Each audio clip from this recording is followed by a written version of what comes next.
Gold trusted gold buyers తాకట్టులో ఉన్న బంగారాన్ని విడిపించి ఈ రోజు ఉన్న మార్కెట్ ధరకే కొనబడును. మరిన్ని వివరాలకు సంప్రదించండి 7710777720. ఉద్యమమే ఊపిరిగా విద్యార్థి దశ నుంచి నిప్పుల కొలిమిలో రాటుదేవి ఈరోజు రాష్ట్ర స్థాయి నేతగా ఎదిగిన అటువంటి సిపిఐ రాష్ట్ర కార్యదర్శి ఈశ్వరయ్య గారు మనతో పడ్డారు. ముందుగా మీకు నమస్కారం. ఫస్ట్ మీ బాల్య దశే ఒక రకంగా పోరాటాలతో అంటే నిజంగా చెప్పాలంటే కొంత ఆటుపోట్లు సందర్భం. అంటే బాల్య దశలో మీరు ఈ పోరాటాలను ఎంచుకోవడానికి ప్రధాన మార్గాలు ఏంటి? నేను విద్యార్థి దశలోనే ప్రాథమిక పాఠశాల అనంతరం మా ఊర్లో 3వ తరగతి అనంతరం నేను 4వ తరగతికి ప్రొద్దుటూరు అన్నమ్మ హాస్టల్లో జాయిన్ అయ్యాను. అప్పటి నుంచి నేను వెళ్ళిన తర్వాత అక్కడ ఉన్నటువంటి పరిస్థితులు వగైరా ఈ అన్నం విషయంలో మరొకటి నేను కొంత అప్పటికే నాకు మా ఊర్లో కమ్యూనిస్ట్ పార్టీ ఉండడం, కమ్యూనిస్ట్ పార్టీ పోరాటాలు జరుగుతూ ఉండడం, తర్వాత నేను అక్కడికి పోయిన తర్వాత కూడా నాకు ఆ సంబంధ బాంధవ్యాలు ప్రొద్దుటూరులో ఉన్నటువంటి ఏఎస్ఎఫ్ నాయకులతో నా దగ్గరికి వచ్చి పోతున్న సందర్భంలో కొంత అలవాటైంది. వాళ్ళు ఆ సందర్భంగా హాస్టల్లో ఉన్నటువంటి సమస్యలు అడిగి తెలుసుకోవడం, వాళ్ళకు నేను చెప్పేటువంటి క్రమంలో హాస్టల్లో జరుగుతున్నటువంటి అంశాలపైన వాళ్ళు పోరాటం కొనసాగించారు. దాని నుంచి మొదలైనటువంటి నా జీవితం అలా ప్రొద్దుటూరు అన్నమ్మ హాస్టల్, దాని తర్వాత వచ్చేసి పులివెందుల దగ్గర తొండూరు మండలంలో BC hostel, then Ramakrishna junior college Kadapa, అది అయిపోయిన తర్వాత Kadapa arts college.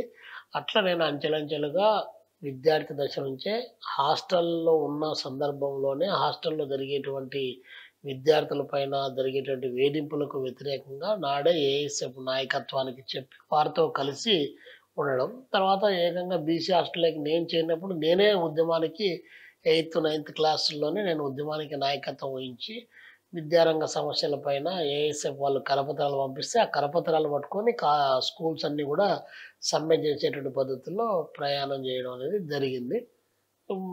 10th class అయిపోయిన తర్వాత ఇంటర్మీడియట్కు కడప రామకృష్ణ జూనియర్ కాలేజీలో వచ్చి ఇంటర్మీడియట్ జాయిన్ అయ్యాను. ఇంటర్మీడియట్ జాయిన్ అయిన తర్వాత నేను కొన్నాళ్ళ పాటు పనిచేసేటువంటి క్రమంలో కడప నగర జాయింట్ సెక్రటరీగా, రామకృష్ణ జూనియర్ కాలేజ్ యూనిట్ సెక్రటరీగా ఎన్నిక చేశారు. అట్లా వన్ బై వన్ విద్యారంగ సమస్యల పైన విద్యార్థి నాయకులతో విద్యార్థి ఉద్యమాల్లో ప్రముఖంగా పాల్గొని నా విద్యాభ్యాసం కూడా ఇక్కడ మనం ఎక్కడైతే కూర్చున్నామో, ఏ హోచన్ భవన్లో అయితే కూర్చున్నామో ఇక్కడ ఇంటర్మీడియట్ నుంచి ఇదే ఆఫీస్ కేంద్రంగా నేను పనిచేసేటువంటి క్రమం మొదలైంది. అట్లా నేను విద్యార్థి ఉద్యమాల్లో వచ్చాను. కడప జిల్లా ఏఎస్ఎఫ్ సెక్రటరీగా అయిన తర్వాత ఈ జిల్లాలో ఉన్నటువంటి రాజకీయ పరిస్థితుల పైన, అదేవిధంగా ఈ జిల్లా సమగ్రాభివృద్ధికి సంబంధించిన జరిగిన పోరాటంలో కానీ, ప్రొద్దుటూరు పాలకేంద్రం మూత వేసినప్పుడు కడప కలెక్టరేట్ దగ్గర hunger strike communist party AITC నాయకత్వం చేస్తే హంగర్ స్ట్రైక్ సందర్భంగా నేను విద్యార్థి నాయకుడుగా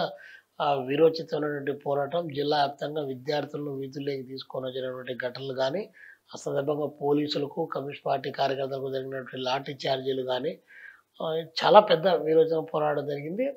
అల్టిమేట్ ఇలాంటి దీంతో పాటు కడప జిల్లా సమగ్రాభివృద్ధి, రాయలసీమ కరువును పారదోలాలంటే కృష్ణానది జలాలే పరిష్కారం అని చెప్పేసి గండికోట ప్రాజెక్టును కంప్లీషన్ చేయాలి, గండికోట ప్రాజెక్టుకు పునాదులు వేశారు, దానికి నిధులు కేటాయించాలని చెప్పి గండికోట దగ్గర నుంచి కడప కలెక్టరేట్ వరకు జరిగిన పాదయాత్రలో ప్రత్యక్షంగా నేను పాదయాత్రలో భాగస్వామి కావడం, తర్వాత తాగునీరు సాగునీరు కోసం నీటిపారుదల ప్రాజెక్టుల కోసం అటు పూర్వామిళ్ళ దగ్గర నుంచి ఇటు జిల్లాలో ఏ ప్రాంతంలో ఏది జరిగినా దాంట్లో భాగస్వామి కావడం అనేటువంటిది నేను విద్యార్థి దశలోనే ఇలాంటి పోరాటాల్లో ప్రముఖ పాల్గొన్నా.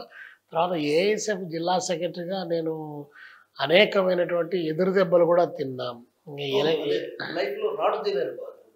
ఎలక్షన్స్ జరిగాయి. ఎలక్షన్స్లో కాలేజీ యూనియన్ ఎన్నికల్లో ఏఎస్ఎఫ్ ఫైట్ చేసింది. అందరూ ఒకవైపున, మేము ఏఎస్ఎఫ్గా ఒకవైపు నిలబడ్డాం. ఆ సందర్భంలో ఈ జిల్లాలో ఉన్నటువంటి పెత్తందారి రాజకీయ వ్యవస్థ మా పైన ప్రత్యక్షంగా భౌతిక దాడులకు పూనుకొని కాలేజీ యూనియన్ ఎన్నికలంటేనే అది ఒక పెద్ద ఎమ్మెల్యే ఎంపీ ఎన్నికల్లాగా ఎలక్షన్లు కూడా జరిగేటివి.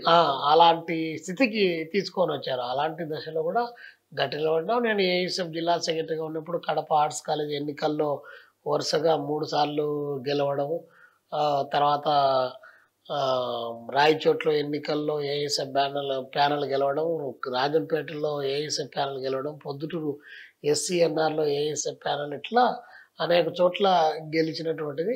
కాలేజీలో కడప ఆర్ట్స్ కాలేజీలో ఆ రోజు ఒక పెద్ద ఉద్యమం నాకు ఈరోజు కూడా గుర్తుంది. ఆర్ట్స్ కాలేజీలో జరిగినటువంటి అక్రమాల పైన ప్రిన్సిపల్ ఆనాడు ఆయన బహుశా ఎక్కడున్నాడో తెలియదు, మహానుభావుడు రామకృష్ణారెడ్డి గారని ప్రిన్సిపల్ గారు ఉన్నారు. ఆయన ఉన్నప్పుడు పెద్ద అక్రమాలు జరిగితే దానిపైన కరపత్రాలు వేసాం. కరపత్రాలు వేస్తే కొంతమందిని విద్యార్థుల్లోనే ఉన్నటువంటి ఒక వర్గాన్ని ప్రోత్సహించి మా పైకి భౌతిక దాడులకు సిచ్యువేషన్. అలాంటి సందర్భంలో ఆర్ట్స్ కాలేజీ అర్షద్ మెహతా రామకృష్ణారెడ్డి రాజీనామా చేయాలనేటువంటి పోరాటం మామూలుగా జరగలేదు. కడప కలెక్టరేట్ దగ్గర హంగర్ స్ట్రైక్ వరకు తీసుకెళ్ళాం. హంగర్ స్ట్రైక్ కూర్చున్నాం. అల్టిమేట్ చివరికి రామకృష్ణారెడ్డి గారిని ఆదిలాబాద్ జిల్లాకు ట్రాన్స్ఫర్ అయ్యే పద్ధతిలో అలాంటి పోరాటాన్ని కడప కేంద్రంగానే కొనసాగించడం జరిగింది. దాని తర్వాత కడపలో పాలిటెక్నిక్ కాలేజీ కట్టి దాన్ని 4-5 సంవత్సరాలు అవుతా ఉన్నా కూడా ఇలా రాజకీయ కారణాలతో ఆ రోజు ఉన్నటువంటి పాలక పార్టీ, ప్రతిపక్ష పార్టీ మేము రిబ్బన్ కట్ చేయాలని మేము రిబ్బన్ కట్ చేయాలని ఎవరు రిబ్బన్ కట్ చేయకుండా కట్టిన కొత్త పాలిటెక్నిక్ కాలేజీ పెచ్చులు విడిపోతూ ఉంది. ఎవరు దాని గురించి పట్టించుకోలేదు. ఆ సందర్భంలో మేమే చలో పాలిటెక్నిక్ కాలేజ్ అని పిలిపించి మేమే రిబ్బన్ కట్ చేస్తాం మీరు చేయకపోతే అని చెప్పేసి స్టూడెంట్స్ని తీసుకొని పోయి లాఠీ చార్జ్ జరిగింది. తర్వాత అల్టిమేట్ పాలిటెక్నిక్ కాలేజీ విద్యార్థుల పరం చేశారు. అలాంటి పోరాటం కానీ లేదా కడపలో ఉన్నటువంటి మహిళా రెసిడెన్షియల్ ఐటీ అయినటువంటిది రాక ఒకటి వెనకబడినటువంటి జిల్లాకు వచ్చింది. ఈ జిల్లాకు వచ్చిన రెసిడెన్షియల్ ఐటీని ఇతర జిల్లాలకు తరలించాలనే ప్రయత్నం జరిగినప్పుడు కూడా పెద్ద పోరాటం జరగడం. అప్పుడు సిఐ సాయి నరసారెడ్డి గారు ఆనాడు 1 టౌన్లో పనిచేస్తాడు. పెద్ద ఎత్తున లాఠీ చార్జ్ జరిగింది. లాఠీ చార్జ్ జరిగితే ఆ లాఠీ చార్జ్లో గాయపడ్డం. అయినా కూడా వెనకం చేయలేదు. ఐటీని అట్లే రెసిడెన్షియల్ ఐటీని నిలబెట్టాం. కాబట్టి ఇట్లా జిల్లా వ్యాపితంగా ఉన్నటువంటి ఐటీఐల్లో ఆ రోజు విపరీతమైనటువంటి దందాలు కొనసాగేటి. ఫీజులు కొంత అయితే అదనపు ఫీజులు వసూలు చేసేవాళ్ళు. అలాగా ఐటీఐ యాజమాన్యాలనే నలుగురిని జైలుకు కూడా పంపించినటువంటిది, పోలీస్ స్టేషన్లో నిర్బంధించి వాళ్ళందరినీ అరెస్ట్ చేసినటువంటి పరిస్థితి రెడీ హ్యాండెడ్గా పట్టుకొని అలాంటి పోరాటాల్లో అగ్రవాళ్ళు. ఆ సందర్భంగా భౌతిక దాడులకు పూనుకునేటి వాళ్ళు, దాడి చేయాలని మాట్లాడేటి వాళ్ళు అలాంటివి జరిగింది. సరే ఏదేమైనా విద్యార్థి ఉద్యమాలు అదొక ఇన్స్పిరేషన్. చిన్న విషయం అడగవచ్చుకున్నా, అంటే బాల్య దశలోనే కమ్యూనిస్టు భావాలు అలవర్చుకోవడం పక్కన పెడితే ఇటువైపు ఎందుకు చూడాల్సి వచ్చింది మీరు? ఏఐఎస్ఎఫ్ అంటే అప్పటికి విద్యార్థి సంఘాలు చాలా ఉన్నాయి, కానీ ఇటువైపు ఎందుకు చూడాల్సి వచ్చింది ఏఐఎస్ఎఫ్ వైపు? నేను ఏఐఎస్ఎఫ్ వైపు చూడడానికి ప్రధానమైన కారణం మా ఊర్లో, మా విలేజ్లో ఉన్నటువంటిది ఆనాడు ఉన్నటువంటి వ్యవస్థలో మా ఊర్లో కమ్యూనిస్ట్ పార్టీ అనేటువంటిది నేను చిన్నగా ఉన్నప్పుడు 106 మంది కమ్యూనిస్ట్ పార్టీ సభ్యులు ఉండేవాళ్ళు మా విలేజ్లో. పైగా దట్టు మా కుటుంబం నుంచి కూడా మేము ఫైట్ చేసే సందర్భంలో మా కుటుంబం నుంచి కూడా ఆర్గనైజేషన్లో పనిచేసేవాళ్ళు. కాబట్టి నాకు కమ్యూనిస్ట్ పార్టీ సిపిఐ భావజాలం ఉండేది అబ్బినటువంటి సందర్భం. కాబట్టి ఆ నేపథ్యంలో వచ్చినటువంటిది. అందుకని ఏఐఎస్ఎఫ్ కూడా చాలా బ్రహ్మాండమైనటువంటి భావస్ఫూరకమైనటువంటి, అదేవిధంగా సెంటిమెంట్తో కూడినటువంటి, ఇన్స్పైరబుల్గా ఉన్నటువంటి నినాదాలు. రాయలసీమ రక్తాన్నైనా చిందిస్తాం, రాయలసీమకు నీళ్లు మళ్లిస్తాం, కృష్ణా నదీ జలాల్లో రాయలసీమ వాటా తేల్చాల్సిందే అనేటువంటి నినాదాలు మన ప్రాంతాన్ని, ఎడ్యుకేషన్కు సంబంధించినటువంటి శాస్త్రీయ విద్యా విధానాన్ని గురించి, విద్యా వ్యాపారాన్ని గురించి చాలా గొప్ప గొప్ప నినాదాలు, వాల్ రైటింగ్స్ చాలా గొప్పగా ఆకర్షించాయి. అట్లా నాకు స్వతహాగా మా ఊర్లో కమ్యూనిస్ట్ పార్టీ ఉండడం, మా ఇంట్లో కమ్యూనిస్ట్ పార్టీతో సంబంధ బాంధవ్యాలు ఉండడం, దెన్ నేను ఆ విలేజ్ నుంచి రావడం, నాకు అలాంటివి హాస్టల్లో చేరడం. అప్పుడు ఏఐఎస్ఎఫ్ ప్రముఖంగా హాస్టల్స్ను సందర్శించి విద్యార్థుల సమస్యల పోరాటం చేయడంతో నేను ఏఐఎస్ఎఫ్కు ఆకర్షించి ఏఐఎస్ఎఫ్లో పనిచేయడం జరిగింది. కాబట్టి నాకు చాలా విద్యార్థి సంఘాలు ఉన్నా కూడా నా ఆరిజిన్, నేను వచ్చినటువంటి సందర్భం మాత్రం ఖచ్చితంగా కమ్యూనిస్ట్ పార్టీ భావజాలంటే వచ్చాం. మా ఊరికి కమ్రేడ్ చండా రాజేశ్వరరావు లాంటి party general secretary, CPI general secretary, అఖిల భారత ప్రధాన కార్యదర్శి మా ఊరికి వచ్చినటువంటిది. రక్తకన్నీరు నాగభూషణం గారు మా ఊరికి వచ్చినటువంటిది. అదేవిధంగా మా ఊరి పక్కలో ఉన్నటువంటి అంకాలమ్మ గుడిలో గజ్జెల మల్లారెడ్డి గారు, పొన్నతోట వెంకటరెడ్డి గారు, కేవి నాగిరెడ్డి గారు, కదిరి రామరెడ్డి గారు, పులివెందుల నియోజకవర్గంలో ఎటు ఏ ఊర్లో ఏ ప్రాంతానికి తీసినా కూడా మా ప్రాంతం అంతా కూడా ఒకనాడు కమ్యూనిస్ట్ పార్టీ నాయకత్వం ఎక్కడికక్కడ ఉన్నటువంటి దశ. కాబట్టి అట్లా మా ఊర్లో రాజకీయ భూభాగవతం నాటకం, ఆ నాటకం అయిన సందర్భంలో నేనే ప్రొద్దుటూరు నుంచి కళాకారులను, ఆంధ్రప్రదేశ్ ప్రజలైనటువంటి కళాకారులను ఊరికి దారి చూపించడానికి తీసుకొని వచ్చి భూభాగవతం ఎలా జరుగుతుంది, భూములు ఎట్లా కైంకర్యం చేస్తున్నారు, పేద వర్గాల భూములు ఎలా తీసేసుకున్నారనేటువంటి భూభాగవతం లాంటి నాటికలు చాలా వాటికి సంబంధించినవి చాలా గొప్పగా ఆకర్షించాయి. అందుకని నేను ఏఎస్ఎఫ్లో అట్లా నా ఉద్యమ ప్రయాణం అలా శైలి అయింది. అవును, ఆర్ట్స్ కాలేజీలో చదువుకున్నప్పుడు మీకు ఏబీవీపీ, సో ఇప్పుడు కూడా నేను ఏమంటున్నా అంటే అప్పుడు ఏఎస్ఎఫ్లో ఏబీవీపీ ఏఎస్ఎఫ్, ఇప్పుడు communist party Bharatiya Janata party బద్ద వ్యతిరేకం. So communist party ఏఐఎస్ఎఫ్కు ABVP, AISF విధానం వేరు. ఏఐఎస్ఎఫ్లో ఉన్నటువంటి వాళ్ళు కులం, మతం, ప్రాంతంతో సంబంధం లేకుండా అందరం కలిసి జీవించాలనేటువంటి ఒక మంచి ఉద్దేశాన్ని, పరమత సహనాన్ని పాటించేటువంటి ఒక గొప్ప నైజాన్ని, ఎదుటి వ్యక్తులను ప్రేమించేటువంటి ఒక సుగుణాన్ని, అదేవిధంగా అన్యాయం పైన తిరుగుబాటు చేసే ఒక పోరాట తత్వాన్ని నేర్పేటువంటి ఆర్గనైజేషన్ ఏఐఎస్ఎఫ్. కాబట్టి దానికి మేము స్వతహాగా సప్రెషన్ గురైనటువంటి సామాజిక వర్గాల నుండి వచ్చినటువంటి వాళ్ళగా, మేము దాన్ని అనుభవించినటువంటి వాళ్ళగా, ఇక్కడ ఇది జరుగుతున్నటువంటి దాంట్లో ఏఐఎస్ఎఫ్ నుంచి అలాంటి ఆలంబన ఎదురైనటువంటి సందర్భం. ఏబీవీపీకి సంబంధించి ఏఐఎస్ఎఫ్కి సంబంధించి చాలా క్వైట్ డిఫరెన్స్. యుద్ధాలు జరిగాయి, పోరాటం జరిగింది. ఏబీవీపీ జ్ఞానం, శీలం, ఏకత మా ప్రత్యేకత అని ఒకవైపున చెబుతూనే జ్ఞానం లేకుండా, ఏకత లేకుండా, శీలం అసలే లేకుండా ప్రయాణం చేసేటువంటి సంఘం అది. ఎందుకు జ్ఞానం లేకుంటే, జ్ఞానం ఉండేటటువంటి వాడు ఎవడైనా జ్ఞానవంతుడైనటువంటి వాడు ఇతర మతాన్ని ద్వేషించే పరిస్థితి కాదు.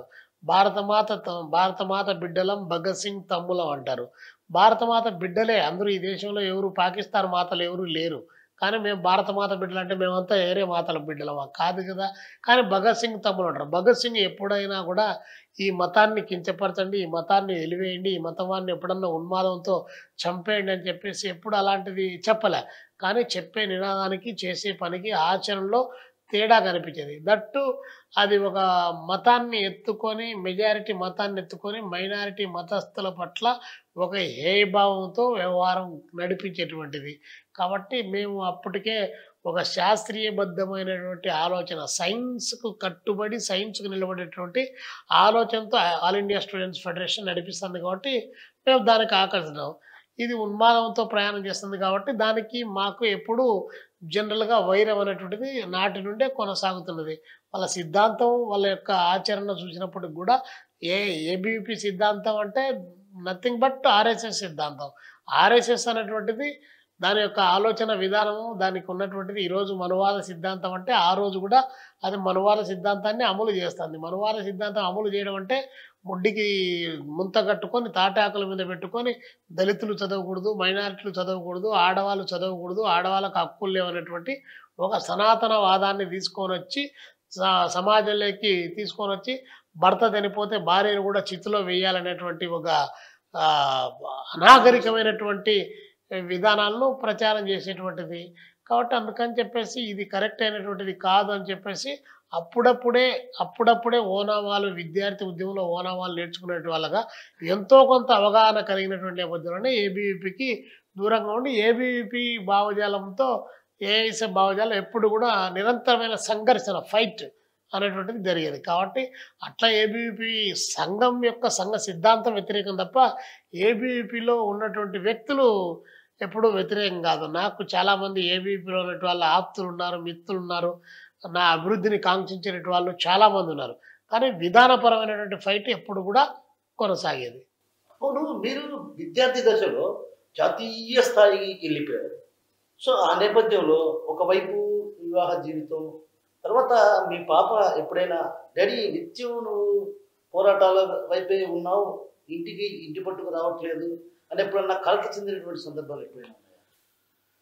సహజంగా కుటుంబంలో ఉన్నటువంటి సందర్భంలో ఆ కుటుంబానికి ప్రొటెక్టర్‌గా లేనటువంటి సందర్భాలు చాలా సందర్భాల్లో ఉన్నాయి. కానీ అవి పెద్ద ప్రభావం అంటే బయట ప్రపంచంలో అవి వాటికి పెద్ద అవసరం లేదు. కానీ కుటుంబ పరంగా నేను ఒక చోట, కుటుంబం ఒక చోట రకరకాలైనటువంటి కొంచెం ఇబ్బందులు పడ్డ మాట వాస్తవమే గానీ, ఆ ఇబ్బందులు అది నా వ్యక్తిగతం.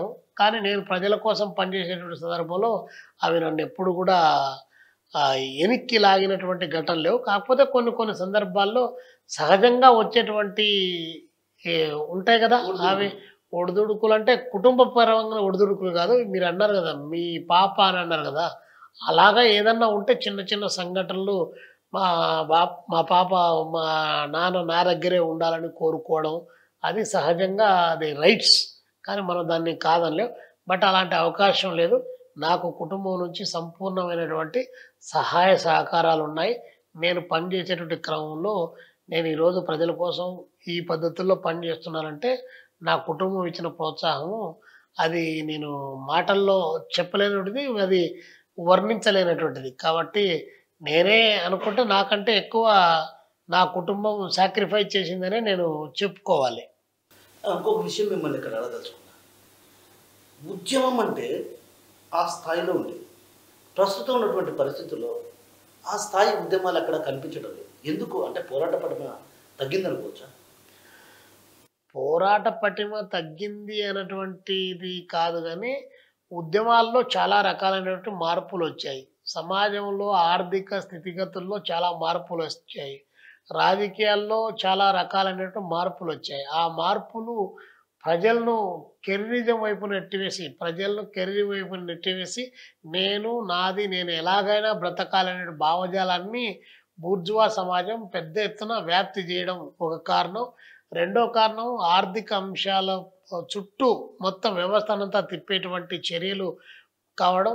3 దేశంలో, రాష్ట్రంలో ఆర్థిక అంశాలు నూతన ఆర్థిక పారిశ్రామిక విధానాలు దేశంలో ఇంప్లిమెంట్ అయిన తర్వాత మానవ సంబంధాల్లో, మానవుల యొక్క ఆలోచన విధానంలో, వారు చేసేటువంటి సమాజాన్ని గురించి ఆలోచించే పద్ధతుల్లో కూడా మార్పులు అనేటువంటివి సహజంగా వచ్చినటువంటి దశను మనం గుర్తించాలి. పైగా మార్కెటీకరణ అనేటువంటిది శరవేగంగా పెరిగిపోయి మానవ సంబంధాలు మార్కెట్ సంబంధాలుగా మారిపోయి మార్చేటువంటి పద్ధతుల్లో పాలక వర్గాల యొక్క భావజాలం పెద్ద ఎత్తున కొనసాగి అది కొంత ఉన్నటువంటి సందర్భంలో మొత్తాన్ని వదిలిపెట్టి వ్యవస్థ కోసమే పనిచేద్దాం అనేటువంటి భావనలు కొంతమేరకు తగ్గినటువంటి మాట వాస్తవం. కారణం ఇవన్నీ కూడా సమస్యలన్నీ ఇవన్నీ ఉన్నాయి. ఆర్థిక, రాజకీయ పరిస్థితులు, సామాజిక పరిస్థితులు, ప్రజల యొక్క స్థితిగతులు ఇవన్నీ కూడా ఎలక్షన్స్‌లో రాజకీయాల్లో వచ్చినటువంటి మార్పులు ఇవన్నీ బూర్జువా రాజకీయ పార్టీలు పెరగడము, ప్రాంతీయ పార్టీల యొక్క రాజకీయ ప్రాబల్యం విపరీతంగా పెరగడము, ఆ ప్రాంతీయ రాజకీయ పార్టీలు ప్రజలను ఇన్‌స్టంట్ ఫుడ్ వైపున మళ్లించేటువంటి కార్యక్రమం ఇవన్నీ రావడంతో ప్రజల యొక్క ఆకాంక్షలన్నీ పెరిగిపోయాయి. కమ్యూనిస్టు పార్టీలు ఆ ఆకాంక్షలకు అనుగుణంగా వాటిని అందిపట్టుకొని దానికి తగ్గట్టుగా పోరాటాలు నిర్వహణ చేద్దామన్నా కూడా అలాంటి వాస్తవ స్థితి ప్రజలకు పెట్టేటటువంటి ఇల్లు అనేటువంటి భావనలోకి వెళ్ళిపోయినారు తప్ప ఆ పెట్టేది తిరిగి మనం పెడితేనే తిరిగి మళ్ళీ మనకు పెడుతున్నారనే దాంట్లో లేకుండా ఇప్పుడు నాకేం జరిగింది, ఇప్పుడు నేను ఎలా లబ్ధి పొందినటువంటి భావంతో ప్రజల యొక్క ప్రయాణం కూడా కొనసాగుతుంది.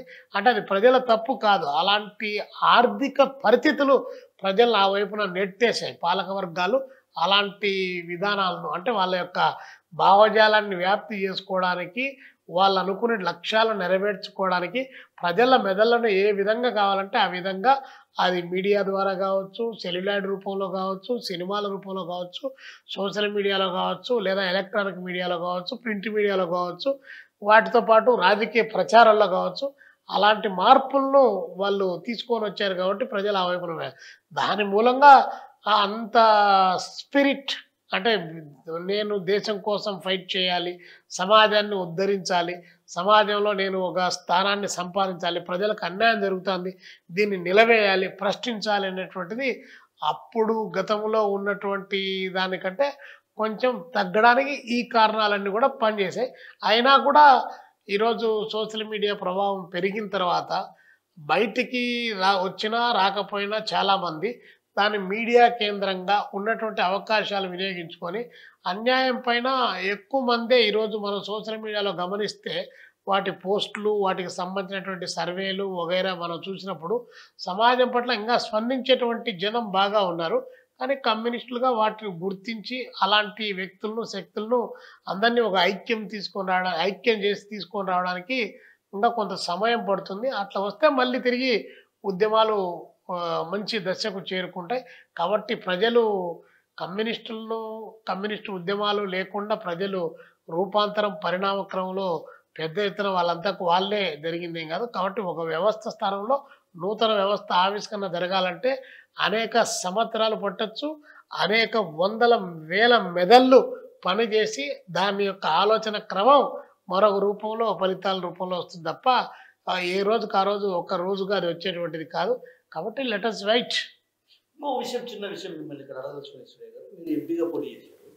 ఒక చిన్న విషయం ఇక్కడ భూ పోరాటాలు చేసింది అంటే నేను పేరు ప్రస్తావించాను, బట్ మీ ఆధ్వర్యంలోనే జరిగాయి. భూ పోరాటాలు కావచ్చు, ఇళ్ల పోరాటాలు కావచ్చు, ఇంటి స్థలాల పోరాటం కావచ్చు, ప్రతిదీ పోరాటం మీ వెనక జరిగింది. పెద్ద ఎత్తున ఇళ్ల స్థలాలలో పంపిణీ చేసినటువంటి సందర్భాలు మన కడప నగరంలో చూస్తాం. కానీ ఓట్ల బ్యాంకుకు వచ్చేతలికే, అంటే ఓటు వచ్చేతలికే ఇతర పార్టీలకు మళ్ళీ పోవడం ఎలా చూడాలి దీన్ని? అంటే ఒక రకంగా మీరు అన్నట్లు ప్రజలు వాటి వైపున ఆకర్షితులైతే ప్రభుత్వం ఇచ్చేటువంటి పథకాల వైపు ఆకర్షితులైన పోరాటంతో, మీ పోరాట పటిమతో భూములు సాధించారు, ఇల్లు సాధించి పెట్టారు. కానీ ప్రజలు ఎందుకు అటువైపు మొగ్గు చూపుతున్నారు? అంటే దీనికి ప్రధాన కారణం ఏంటి? ప్రధానమైనటువంటి కారణము ఎన్నికల సందర్భంలో ఏవో కొన్ని పరిమితమైనటువంటి సీట్లకు పోటీ చేయడము, పరిమితమైనటువంటి కేంద్రాలకు మాత్రమే కేంద్రీకరించడము, వీళ్లకు ఓటు వేసినా కూడా రేపు గెలవగలిగిన పరిస్థితి లేదనేటువంటి పద్ధతుల్లో వీళ్ళేదో 4 సీట్లకు 5 సీట్లకు పోటీ చేస్తున్నారు, వీళ్ళకు ఓట్లు వేస్తే ఏమి ఉపయోగం, వీళ్ళు మళ్ళీ తిరిగి వేరే పద్ధతిలో వ్యవహారం చేస్తారు. కాబట్టి అదా అనేటువంటి ఓట్ల పోలరైజేషన్లో భాగంగా అయితే అధికార పార్టీ లేదంటే ప్రతిపక్ష పార్టీ అనేటువంటి భావన ఒకటి పెరిగి ఓటర్సు 2 డివిజన్లుగా గెలవాలనేటి వాళ్ళు, ఓడిపించాలనేటి వాళ్ళు అనేటువంటి పద్ధతిలో ఒక ప్రయాణం. రెండోది కమ్యూనిస్టులు భూ పోరాటాలు చేసేది కమ్యూనిస్టులే, రైతాంగ పోరాటం కమ్యూనిస్టులే, కార్మికుల వేతనాలకు సంబంధించేది కమ్యూనిస్టులే, విద్యార్థులకు, యువకులకు, మహిళలు ఏ సమస్య వచ్చినా కమ్యూనిస్టే చేసేది.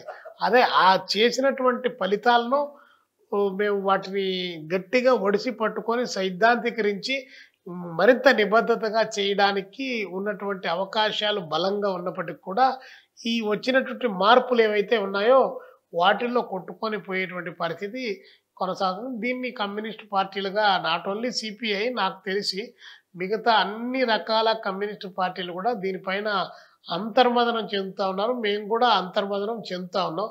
ఇన్ని కార్మిక సంఘాలు పెట్టుకొని, ఇన్ని లక్షల మెంబర్షిప్ పెట్టుకొని మన ఓట్లు మనం డైవర్ట్ చేసేటువంటి పరిస్థితి లేకుండా పోవడానికి మనం ఎన్నికల్లో చాలా సంవత్సరాల కాలంగా ఇతరేతర జెండాలు మోయడం ఒక కారణం అయితే, మనం పోటీ చేయకపోవడం అనేది మరొక కారణం అయితే, ఈ ఆర్థిక పరిస్థితులు బాగా పెరిగిన తర్వాత రైటు కమ్ కార్పొరేట్ రెండు కలిసిన తర్వాత డబ్బులు వెదజల్లేటువంటిది కార్పొరేట్లు, పంచుకునేటువంటి వాళ్ళు ఈ 100 కోట్లు 50 కోట్లు 60 కోట్లు ఉండేటి వాళ్ళే రాజకీయ నాయకులే రాజకీయాలను శాసించేటువంటి పరిస్థితికి ఎదిగిన తర్వాత ఆ డబ్బు సంచులతో పోటీ పడలేక మేము ఇబ్బంది పడుతున్నటువంటి మాట వాస్తవం కూడా. కానీ రాజకీయాల్లో విలువలతోనే ఉండాలి, విలువలతో కూడిన రాజకీయాలే చేయాలి. కాబట్టి కమ్యూనిస్ట్ పార్టీలు తమ యొక్క ప్రాథమిక ఆరిజిన్ సిద్ధాంతాన్ని దాని నుంచి బయటికి ఏమాత్రం కూడా డివేట్ కాలేదు. ఎందుకంటే వాళ్ళు కూడా డివేట్ అయ్యారనుకోండి, కమ్యూనిస్టులు కూడా డివేట్ అనుకోండి, ఇంకా సమాజంలో నీతి నైతికత విలువలు అనే దానికే ఆస్కారం లేకుండా పోతుంది. కాబట్టి విధానాల పరంగా సిద్ధాంతపరంగా బేస్ అయి సమాజాన్ని అవినీతి వైపున నడిపించకుండా ఇలాంటి డబ్బుతో రాజకీయాలు చేసేటువంటి పద్ధతి కాకుండా పోరాటాల ద్వారా ప్రజా సమస్యల ద్వారా ముందుకు పోవాలనేటు దాంట్లో భాగంగా కమ్యూనిస్ట్ పార్టీలు ప్రయాణం చేస్తున్నాయి. అలాంటి క్రమంలో మా శ్రేణులు మేము నిలబెట్టుకోవడానికి కూడా మేము ఇంకా శ్రమించాల్సింది, దాన్ని చర్చించాల్సింది, దాని నిబద్ధతను పెంచాల్సిన బాధ్యత అయితే మా పైన స్పష్టంగా కనిపిస్తూ ఉంది. అయితే సిపిఐగా అయితే మేము రికగ్నైజ్ చేసాం. దాన్ని రానున్న కాలంలో రెక్టిఫై చేసుకోవడానికి కావాల్సినటువంటి ప్రయత్నం ఆ వైపు నుంచి కొనసాగుతుంది. ఇంకా మిమ్మల్ని ఈ కడప జిల్లా వాసిగా ఒక చిన్న విషయం మిమ్మల్ని అడగచ్చు. వైఎస్ రాజశేఖర రెడ్డి తర్వాత సాగు జలాలకు పెద్దగా ప్రాధాన్యత ఇవ్వలేదు. నెంబర్ 1, గండికోట జలాశయానికి నేను 24 టీఎంసీలు నిల్వ ఉంచామని ప్రభుత్వం గొప్పలు చెప్పుకుంది. కానీ ఆ 24 టీఎంసీలు ఏ ప్రాంతాలకి ఎక్కడా ఇచ్చేటువంటి పరిస్థితి లేదు. సో ఎలా చూడాలి అసలు దీన్ని? అన్నీ ఉన్న అల్లున్నోట్లో శని అంటాం చూడండి, అట్లాగా అన్నీ ఉన్నాయి. ప్రాజెక్టుల్లో గండికోట జలాశయంలో 24 టీఎంసీలు ఉన్నాయి, బ్రహ్మసాగర్లో 13 టీఎంసీలు ఉన్నాయి, నీటిపారుదల ప్రాజెక్టులన్నీ నీళ్లు నింపి పెట్టాము అని చెప్తున్నారు. నీటిపారుదల ప్రాజెక్టుల్లో నీళ్లు నింపామే తప్ప గండికోట ప్రాజెక్టు కింద ఉన్నటువంటి సర్రాయసాగర్ కానీ, వామికొండ కానీ, అదేవిధంగా ఆ పక్క పైడిపాలెం కానీ ఈ ప్రాజెక్టులకి నీళ్లు తీసుకొని పోయి అక్కడ ఉన్నటువంటి పొలాలకు పారించడానికి పిల్ల కాలువలే లేవు. కాబట్టి నీళ్లు ఆడ కనిపిస్తూ ఉన్నాయి, నీళ్లు ఉన్నాయని చెప్పి భ్రమింపజేస్తున్నారు. కానీ తప్ప వ్యవసాయ రంగాన్ని అభివృద్ధి చేయాలంటే వీటికి డబ్బులు కేటాయించి కాలువలు తవ్వి కాలువల ద్వారా నీళ్లు పారిస్తే వ్యవసాయ రంగం మరింత డెవలప్ అవుతుంది. గండికోట ప్రాజెక్టు పరిస్థితి అది దాదాపు 3 దశాబ్దాలు దాటిపోయింది, ఇంకా పిల్ల కాలువ లేనటువంటిది. అక్కడ ఉన్నటువంటి తెలుగంగ ప్రాజెక్టు కింద ఉన్నటువంటి కూడా బండ్ ఏ, బండ్ బి, బండ్ సి అనేటువంటి ప్రాజెక్టులు ఉన్నాయి. అక్కడ కూడా ఇదే పరిస్థితి, అక్కడ కూడా పంట కాలువలు లేనటువంటిది కొనసాగుతుంది. రాజశేఖర రెడ్డి గారు అంటావా, రాజశేఖర రెడ్డి గారు స్వతహాగా ఆయన కాంగ్రెస్ పార్టీలో ఉన్నప్పటికీ మనం ఏ మాటకు ఆ మాట చెప్పుకోవాలి.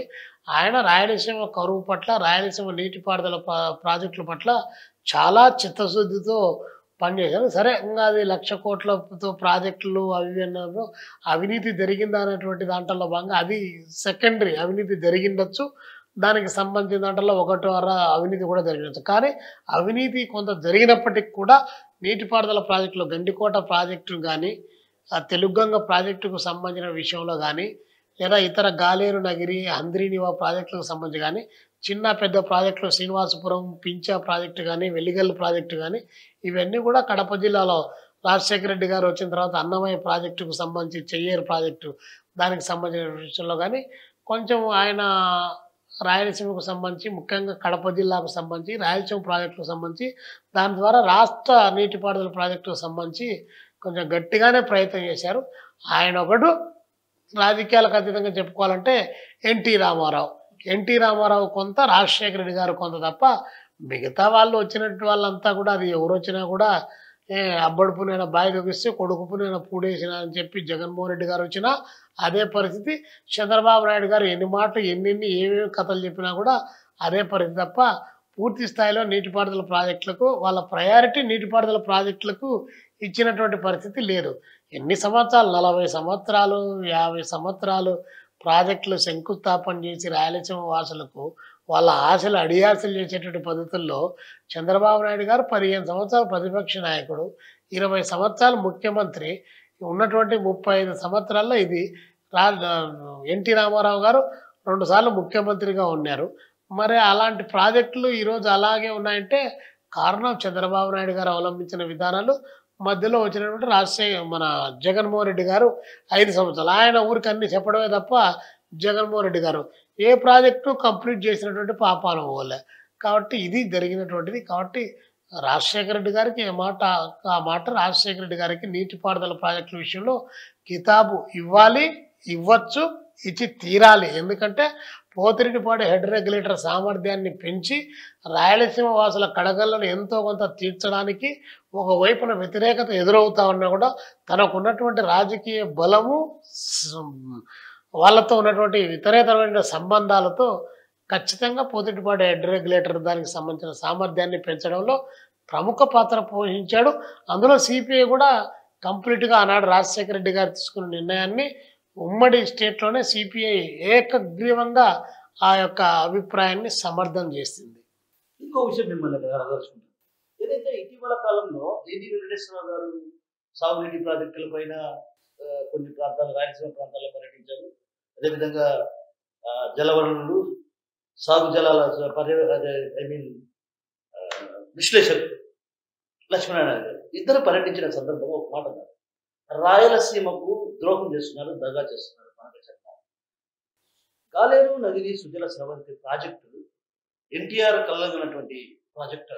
ఆ ప్రాజెక్టును పూర్తి చేయనటువంటి చంద్రబాబుకు రాజకీయ వారసుడిగా ఎన్టీఆర్కు రాజకీయ వారసుడిని చెప్పుకునే నైతిక అర్హత లేదు అన్నటువంటి భావన తెలిసింది. ఎలా చూడాలి?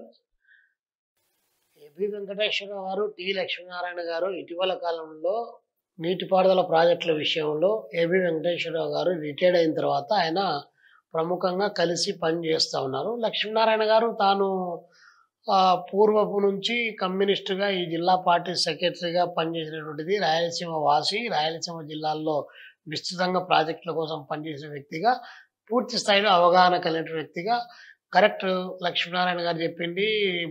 అక్కినేని భవానీ ప్రసాద్ గారు కానీ, ఏబి వెంకటేశ్వరరావు గారు కానీ రాయలసీమ ప్రాజెక్టులపైన తిరగడం అనేది ఒక శుభపరిణామం అని చెప్పి నేను భావిస్తూ ఉన్నా. ఎందుకంటే అక్కడ విస్తారంగా కృష్ణా నదీ జలాల వినియోగంలో ఉండి ముక్కారు పంటలు పండించుకొని సమృద్ధిగా ఉన్నటువంటి, ఇంకోవైపున గోదావరి జలాలను వినియోగించుకొని నిరంతరాయంగా నీటిలో ఉన్నటువంటి, నీటిని ఆస్వాదిస్తున్నటువంటి ఆ ప్రాంతాల వాళ్ళు రాయలసీమ ప్రాంతానికి సందర్శించి రాయలసీమలో ఉన్నటువంటి కడగళ్ళు రాష్ట్ర ప్రభుత్వానికి చెప్పడం అనేది మేము దాన్ని హర్షిస్తా ఉన్నాం. చంద్రబాబు నాయుడు గారు గాలేరు నగిరి, హంద్రీనివా సుజల స్రవంతి దానికి సంబంధించిన ఆటల్లో కాలువలను వెడల్పు చేసి 10,000 క్యూసెక్కుల సామర్థ్యానికి పెంచమని చెప్పి సిపిఐగా రైతు సంఘంగా మేము కూడా డిమాండ్ చేశాం. కానీ ఆయన 3,500 క్యూసెక్కులకు సంబంధించిన దాంట్లోనే కాలువలు వెడల్పు చేశారు. ఈరోజు ఆ ప్రాజెక్టు పూర్తి అయితే దాదాపు 6 లక్షల ఎకరాలు నీళ్లు పారేదానికి ఆస్కారం ఉంటుంది. దాని గురించి మాట్లాడు 3 జిల్లాల ప్రయోజనాలు, ఇప్పుడు ఇడిపడిన జిల్లాలు అయితే 5 జిల్లాల ప్రయోజనాలు నెరవేర్చే ప్రాజెక్టు అది హంద్రీనివా ప్రాజెక్టు. ఈ ప్రాజెక్టు గురించి మాట్లాడు. అదేవిధంగా మిగతా ప్రాజెక్టులు అక్కడ పక్కన ప్రకాశం జిల్లాలో వెలుగొండ ప్రాజెక్టు ఉంది. వెలుగొండ ప్రాజెక్టు 4,50,000 ఎకరాలకు నీళ్లు పారుతుంది. దాని గురించి మాట్లాడు. దానికి డబ్బులు కావాలంటే 4,000 కోట్లు డబ్బులు ఇచ్చేస్తే మొత్తం కంప్లీట్గా ప్రాజెక్టు పూర్తి అవుతుంది. సముద్ర పాలవుతున్న నీళ్లు 42 టీఎంసీలు అక్కడ ఆ ప్రాజెక్టులో నిల్వ ఉంచుకోవడానికి ఆస్కారం ఉంటుంది. 3 జిల్లాలు సస్యశ్యామలం అయితే తాగడానికి 15 లక్షల మందికి తాగునీరు వస్తుంది. దానిపైన మాట్లాడు. అదేవిధంగా ఉత్తరాంధ్ర బాబు జగజీవనం ఉత్తరాంధ్ర సుజల స్రవంతి అనేటువంటి ప్రాజెక్టు దాదాపు 45 సంవత్సరాల కాలంగా ఉంది. ఇంతవరకు దానికి ఏమి అతిగతి లేనటువంటిది. 8 లక్షల ఎకరాలకు పైచిలకు నీళ్లు పారుతుంది. దాని గురించి మాట్లాడు. పక్కన ఒరిస్సాతో మనకు రబ్బర్ డ్యామ్ అనే ఒకటి ఉంది. అక్కడ పార్వతీపురం మన్యం జిల్లాలో ఆ డ్యామ్ సమస్య అంతర్రాష్ట్ర వివాదంగా ఉంది. ఒరిస్సాలో బీజేపీ గవర్నమెంట్ ఉంది, ఇక్కడ BJP government, Chandrababu Naidu BJP party of పార్టీలు ఆయన కూడా ఉన్నాడు. ఆ నదీ జలాల సమస్యకు సంబంధించి ఆ 2 రాష్ట్రాలు మాట్లాడుకొని బీజేపీతో కేంద్రంలో మాట్లాడుకొని దాన్ని వర్కౌట్ చేస్తే అక్కడ ఉత్తరాంధ్ర జిల్లాలో కూడా బాగుపడుతుంది. నాగావళి కానీ, వంశధార కానీ, ఇవన్నీ ఇన్ని రకాల సమస్యలు ఉండి ఇన్ని రకాల చిన్న పెద్ద ప్రాజెక్టులన్నీ ఉంటే దీనికి డబ్బులు కేటాయించి భర్తీ చేస్తే జిల్లాకు ఒక 100 టీఎంసీలు నిలుపుకునే దానికి అవకాశం ఉన్నటువంటి రాయలసీమ జిల్లాలో అది చేస్తే 400 టీఎంసీ వాటర్ నిలబడితే లక్షల ఎకరాలకు నీళ్ళు వస్తాయి. కాబట్టి ఇది చూడమంటే ఇది చూడలేదు. కానీ 81,000 కోట్లు 82,000 కోట్ల రూపాయలు పెట్టి ఎక్కడ పోలవరం ప్రాజెక్టు దగ్గర నుంచి నీళ్లు తీసుకొని వచ్చి గుంటూరు జిల్లా దగ్గర బొల్లాపల్లిలోకి ఎత్తిపోసి బొల్లాపల్లి దగ్గర నుంచి మనకు నల్లమల అడవులు గుండా 27 కిలోమీటర్ల సొరంగ మార్గాన్ని తవ్వి ఆ నుంచి పైకి 360, 400 అడుగుల ఎత్తుకు నీళ్లు పోసి అక్కడ నుండి బెనకచెల్లో నింపి ఆ నుంచి కిందికి వదులుతాడంట. ఇట్ట తినమని ఎవరైనా చెప్పితే వద్దు ఇలాగొచ్చి తింటానని చెప్పేసి, అంటే ఏటీఎమ్మా, ఎనీ టైం మనీ డ్రాయింగా, కాంట్రాక్టర్ల కోసమా, నీ ప్రాజెక్టులు ప్రజల కోసమా? ఏబి వెంకటేశ్వరరావు గారు అడిగిన దాన్ని కంప్లీట్గా భారత కమ్యూనిస్ట్ పార్టీ సిపిఐ లక్ష్మీనారాయణ గారు డిమాండ్ చేసేదాన్ని సిపిఐగా మేము సపోర్ట్ చేస్తున్నాం. వాస్తవంగా అయితే ఇంకా అలాంటి మేధావులంతా కూడా ఇంకా బయటికి రావాలి. బయటికి వచ్చి ప్రాంతాలకు సంబంధించినటువంటి వెనకబడ్డ ప్రాంతాల యొక్క సమగ్రాభివృద్ధికి ముందు స్టాప్ ప్రయారిటీ ఇవ్వాల్సినటువంటి బాధ్యత ఉంది. కాబట్టి ఆ బెనకచెర్ల అనేటువంటిది అది ఒక నిరుపయోగమైనటువంటి పథకం. అక్కడి నుంచి నీళ్ళు ఎవరు వాడుకోకుండా ఈడ దాకా రాణిస్తారా ఎవరైనా? మనం తెలుగంగ ప్రాజెక్టు ఈ ప్రాంతం నుంచి పోయింది. ఈ ప్రాంతం నుంచి తెలుగంగ ప్రాజెక్టు పోయినప్పుడు ఇదే కమ్యూనిస్ట్ పార్టీ పిలిపించింది. మా ప్రాంతాల్లో కాలువలు తవ్వి ఇక్కడ నుంచి నీళ్లు తీసుకొని పోతాం, మా పొలాలు నీళ్లు పారకుండా మీరు మద్రాసుకు డైరెక్ట్గా మీ నీళ్లు తీసుకొని పోతా అంటే కాలువల్లో పారేది నీళ్లు కాదు రక్తం పారుతుంది అని చెప్పేసి ఆనాడు కమ్యూనిస్ట్ పార్టీ ఫైట్ చేసింది. మరి మిగతా అది కూడా అదే కదా. అక్కడ గుంటూరు జిల్లా వాళ్ళు కానీ లేదా మిగతా ఇతరేతర జిల్లాల వాళ్ళు కానీ నీళ్ళు అనేటువంటిది అందరికీ ఆధారమే కదా. మరి వాళ్ళు అడగడంలో తప్పు లేదు కదా. కాబట్టి అక్కడ నుంచి ఎత్తిపోతానని అంటే ఏ లాభం. కాబట్టి దానికి 4,000 మెగావాట్ల విద్యుత్ కావాలి. 4,000 మెగావాట్ల విద్యుత్ అంటే ఒక్కొక్క యూనిట్కి ఇంతని ఛార్జ్ చేసినా కూడా అది కొన్ని వేల కోట్ల రూపాయలు విద్యుత్ ఛార్జీలు కట్టాలి. ఎందుకు? గ్రావిటీ పైన ట్యాప్ తిప్పితే నీళ్ళు వచ్చేటువంటి ప్రాజెక్టులు ఇక్కడ పెట్టుకొని వేల టీఎంసీల వాటర్ పోయి సముద్రంలో కలుస్తూ ఉంటే దీన్ని ఇక్కడ వాడకుండా ఏ పద్ధతిలో తీసుకెళ్తాం. కాబట్టి డబ్బుల కోసము కాంట్రాక్టర్ల ప్రయోజనాల కోసం ఇలాంటి ప్రాజెక్టులు పెట్టి దీని ద్వారా లబ్ధి పొందడానికి కావాల్సిన ప్రయత్నం తప్ప ఇది ప్రజలకు పెద్దగా ఉపయోగపడే ప్రాజెక్టు కాదని చెప్పి ఇంజనీర్లు చెప్పినారు. పాపారావు లాంటి పెద్దలు ఇంజనీర్లు చెప్పారు, చాలామంది ఇంజనీరింగ్ నిపుణులు చెప్పారు, నీటిపారుదల విశ్లేషకులు చెప్పారు, రిటైర్డ్ ఇంజనీర్లు చెప్పారు. అయినా చంద్రబాబు నాయుడు గారికి కళ్ళ ముందు పచ్చనోట్ల కట్టలు కనిపించినప్పటికీ ప్రజల కష్టాలు ఏమాత్రం కూడా కనిపించినట్టు కనిపిస్తూ ఉంది. పెన్నా గోదావరి నదుల అనుసంధానం చేయమని చెప్పేసి చెప్తున్నారు కదా. అది కాకుండా ముందు పెట్టిన ప్రకటన ముందు చేసినటువంటి అలైన్మెంట్ కాకుండా అలైన్మెంట్ మార్చి వేరే పద్ధతిలో వస్తున్నారంటే అది ఖచ్చితంగా కుట్రతో కూడుకున్నటువంటిది. ఇది కేవలం ఏటీఎం లాగా వాడుకోవడానికి ఉపయోగపడే 1,00,000 కోట్ల రూపాయల డబ్బులు ఖర్చు పెట్టి ఎప్పుడు పెట్టాలంటే 1,00,000 కోట్లు. ఇప్పటికే 10 లక్షల కోట్ల రూపాయల అప్పు ఉంది. నువ్వు ప్రాజెక్ట్ రూపకల్పన చేసి ఎన్ని సంవత్సరాలు పడుతుంది, ఎన్ని ఏళ్ళు పడుతుంది, ఎప్పుడు రావాలి, ఎక్కడి నుండి రావాలి డబ్బులు. కాబట్టి ఇది ఆచరణ సాధ్యం.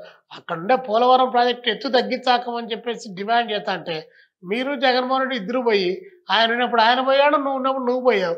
ఎత్తు తగ్గిస్తున్నావు, ఎత్తు తగ్గించి చేపల ప్రాజెక్టుగా మారుతారా ఒక జాతీయ హోదా కలిగిన ప్రాజెక్టు. కాబట్టి ఆంధ్రప్రదేశ్లో రాజకీయాల్లో అధికార పార్టీ ప్రతిపక్ష పార్టీ రెండు కూడా కుమ్మక్కైన ఈ విషయంలో అనేటువంటిది జనం అంతా కూడా గుర్తిస్తూ ఉన్నారు.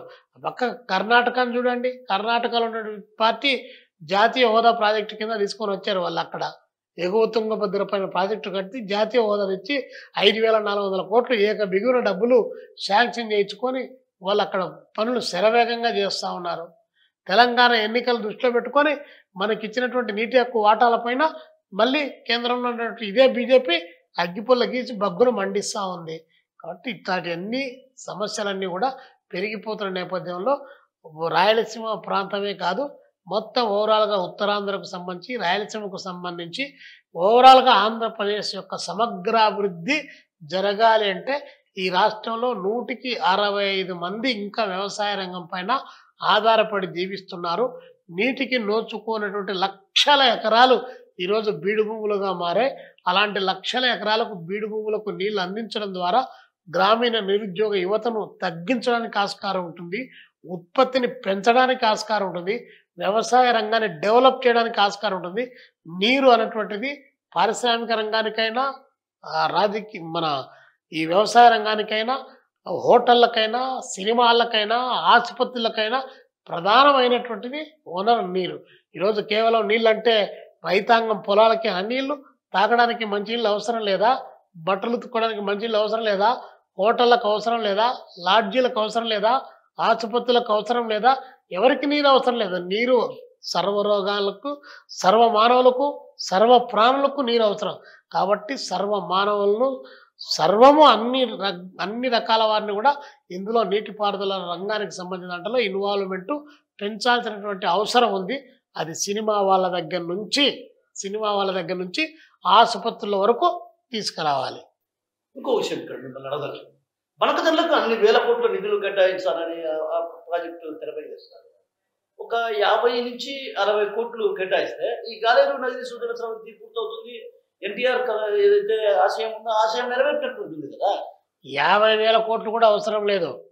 బెనకచెర్లకు సంబంధించినటువంటి పోలవరం బెనకచెర్లకు సంబంధించినటువంటి కేటాయించేటువంటి 1, 2, 3 దశల డబ్బులు మినహాయించి 4, 5 దశల్లో ఖర్చు పెట్టాలనేటువంటి 38,000 కోట్ల రూపాయలు ఏదైతే ఉందో ఆ 38,000 కోట్ల రూపాయలు డబ్బులు ఖర్చు పెడితే రాయలసీమలో ఉన్నటువంటి ప్రాజెక్టులు పూర్తిగా కంప్లీట్గా ప్రకాశం జిల్లాతో సహా నెల్లూరు జిల్లాతో సహా ప్రాజెక్టులన్నీ సర్వం పూర్తి అవుతాయి.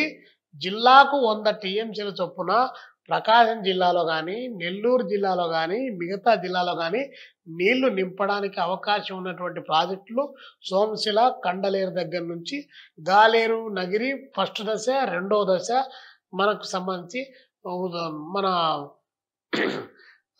హంద్రి నివాకు సంబంధించినటువంటిది అక్కడ చిత్తూరు జిల్లా వరకు ఇచ్చేటువంటి వాటర్కు సంబంధించి మదనపల్లి ఉండేటువంటి చిప్పిలి సమ్మర్ స్టోరేజ్ మొత్తం చిన్న పెద్ద కాలువలు కుంటలు అన్ని రకాల నింపుకోవడానికి ఆస్కారం ఉంటుంది. తద్వారా భూగర్భ జలాలు పెరుగుతాయి, వ్యవసాయ రంగం వృద్ధి చెందుతుంది. నీటిపైన ఆధారపడి కరువు వాతలో పడుతున్నటువంటి ప్రజలు మేల్కోవడానికి పని చేసుకోవడానికి అవకాశం వస్తుంది. కాబట్టి ఈ పని చేయాలి. ఈ పని చేయకుండా ఆయన ఆ పనికి పోతున్నట్టే కారణం ఆయన కాలయాపన చేయడానికి. అది ఏమైనా పీపీ అనేటువంటి దానికి కూడా 3 పీలో 4 పీలో పెడుతున్నాడు ఆయన. ఆ పెట్టి పీపుల్స్ ప్రైవేట్ పబ్లిక్ పార్ట్నర్షిప్ అని పెడుతున్నాడు. రేపు పొద్దున ఆ పీపీలు పెట్టిన తర్వాత ప్రైవేటు సంస్థలు వచ్చి నువ్వేం డబ్బులు ఇవ్వాల్సిన అవసరం లేదు, స్టేట్ గవర్నమెంట్ మేము దీన్ని కడతాము అని చెప్పి వస్తాయి. మెగా కృష్ణారెడ్డి లాంటి వాళ్ళు లేదా రిత్విక్ ప్రాజెక్ట్ లాంటి వాళ్ళు లేదా మరొకటి పెద్ద పెద్ద కాంట్రాక్టులంతా మేము పెడతాం మేము కడతామని చెప్పి వాళ్ళు వస్తారు. మీకు ప్రజలపైన అంత ప్రేమ లేదు, ప్రేమ కాదు. రేపు పొద్దున ప్రాజెక్టు కట్టిన తర్వాత ఒక చెమ్మెడు ఒక వాటర్ లీటర్ పక్కకు పోతే ఆ లీటర్కు వెలగట్టి నీటి తీరువ వసూలు చేస్తారు, డబ్బులు వసూలు చేస్తారు. అంటే రేపు పొద్దున తాగే నీళ్లు కూడా కొనుగోలు చేయాలి, కడుక్కుండే నీళ్లు కూడా కొనుగోలు చేయాలి. ఏ ఒక్కదానికి కూడా ఫ్రీగా దొరికేటువంటి అవకాశం. That is the PP. ఎవరికి చెప్తాడు చంద్రబాబు నాయుడు కాకేమ్మ కథలన్నీ? నీటి తీరువ పన్ను వేయడంటనా? ఊరికనే వాళ్ళు ప్రాజెక్టులు కడతారంటనా? ఊరికి ప్రాజెక్టులు కట్టి 1,00,000 కోట్ల రూపాయలు వాళ్ళెందుకు పెట్టుబడి పెడతా అన్నట్టు? డబ్బులు ఎక్కువైందా? అయితే జనానికి ఇవ్వండి, ప్రాజెక్టులకి గడియండి. కాబట్టి వాళ్ళకు లాభం లేకుండా ఎవరైనా కూడా ఏమలేదు. కాబట్టి దాంట్లో ఈ మతలబు దాగింది. అది హిడెన్ ఎజెండా. దాన్ని పూర్తిగా బయటికి చెప్పడంలే, రైతాంగం వ్యతిరేకిస్తారు కాబట్టి. అందుకని చెప్పేసి నడుస్తూ ఉంది. కాబట్టి రేపు పొద్దున నీళ్లు కూడా కొనుగోలు చేయాల్సిన పరిస్థితి. ఇప్పటికే కొంటున్నారు. గ్రామీణ ప్రాంతాల్లో తాగడానికి మంచినీళ్ళు లేనటువంటి స్థితి 100 గ్రామాలు ఉన్నాయి. రేపు ఎండాకాలం వచ్చిందనుకోండి, ఇదే కడప జిల్లాలో తాగడానికి గుక్కడి మంచినీళ్ళు లేక కిలోమీటర్లు ప్రయాణం చేసిపోయి నీళ్ళు ఎత్తుకొచ్చుకునే పరిస్థితి వస్తుంది. కాబట్టి అవి ముందు తాగడానికి మంచినీళ్ళు ఇచ్చే ఏర్పాటు చంద్రబాబు నాయుడు చేస్తే తర్వాత ప్రాజెక్టులు కడతాడు. పిపి మోడల్లో మెడికల్ కాలేజీలో ఒకటి, ఇంకోటి స్మార్ట్ మీటర్లను మీరు అప్పట్లో వ్యతిరేకించారు. ఇదే చంద్రబాబు కూడా అప్పట్లో స్మార్ట్ మీటర్లను వ్యతిరేకించారు, పగలగొట్టండి. మరి ఇప్పుడు స్మార్ట్ మీటర్లను వ్యతిరేకిస్తున్నారు. అసలు చంద్రబాబు గారి గురించి మనం ఎంత తక్కువ మాట్లాడితే అంత. చంద్రబాబు అంటేనే ప్రైవేటు, ప్రైవేట్ అంటేనే చంద్రబాబు అనేటువంటిది అందరికీ తెలుసు. కానీ చంద్రబాబు పైన ఎందుకు భ్రమలు ఉన్నాయో ఈ జనానికి అర్థం కావడం లేదు. చంద్రబాబు నాయుడు గారు 17 మెడికల్ కాలేజీలు, ఏదైనా ప్రభుత్వ రంగంలో మెడికల్ కాలేజ్ వస్తే ప్రజలకు ఉచితంగా వైద్యం అందుతుంది. బ్రహ్మాండంగా అన్ని రకాలైనటువంటి వైద్యాన్ని అందుబాటులోకి తీసుకొని వచ్చి ప్రజలకు ఇవ్వచ్చు అనేటువంటి భావన ఉంటుంది. సరే, వచ్చిన మెడికల్ కాలేజీలో సీట్లు కూడా మాకు వద్దు, మేము నిర్వహించలేమని చెప్పేసి ఎన్నికకి రాసి పంపించినటువంటి గొప్ప మేధావి దార్శనికుడు చంద్రబాబు నాయుడు గారు. చెప్తున్నారు కదా, ఆయన దార్శనికుడు అని చెప్తున్నారు కదా. ముందు తరాలకు ఏం కావాలో ఈ రోజే ఆలోచిస్తారని చెప్తున్నారు కదా.